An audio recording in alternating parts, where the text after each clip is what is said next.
नमस्कार मंडळी, श्री स्वामी समर्थ। सध्या पवित्र असा मार्गशीर्ष महिना सुरू आहे।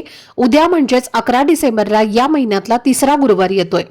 मार्गशीर्ष हा संपूर्ण महिना माता लक्ष्मी आणि भगवान श्री हरी विष्णू यांना समर्पित असल्यामुळे महिन्यातील प्रत्येक गुरुवार हा शुभ मानला जातो।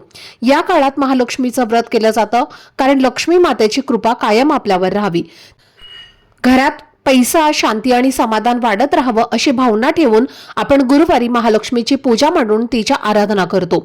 पण प्रत्येक गुरुवारी एक विशिष्ट राहू काळ असतो आणि या राहू काळात कोणतीही पूजा, सेवा किंवा शुभ काम करणं हे टाळलं जातं, कारण या वेळेत केलेले पूजेला अपेक्षित फळ मिळत नाही आणि कधी कधी त्याचे नकारात्मक परिणाम सुद्धा जाणवू शकतात।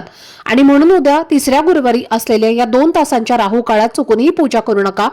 तर कोणत्या वेळेत पूजा करावी आणि कोणत्या वेळेत पूजा टाळावी याबद्दलची संपूर्ण माहिती मी एका व्हिडिओमध्ये दिलेली आहे। तो व्हिडिओ पाहण्यासाठी या व्हिडिओच्या खाली जो छोटासा त्रिकोण दिसत आहे त्यावर क्लिक करा, म्हणजे संपूर्ण माहिती तुमच्यापर्यंत पोहोचेल। धन्यवाद। श्री स्वामी समर्थ।